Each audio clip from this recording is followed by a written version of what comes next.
Good afternoon guys.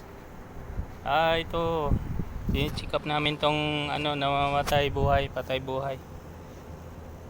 Malamig naman, okay naman yung kanyang freon. Ang problema yung sensor sa loob, lipat lang yun. Hindi din sira, ililipat lang ng area. Kasi na-sense niya agad yung lamig sa loob. Kaya madali siyang namamatay. Lilipat yon, ilalabas. Ito ay 18,000 BTU. Ito yung ano niya.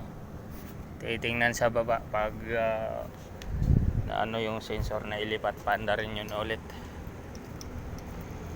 para maging okay na siya. Itong isa 18 din.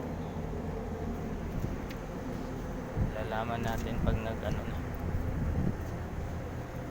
Okay guys, ito ay kiramdaman kong maging okay na pag nailipat yung sensor sa baba.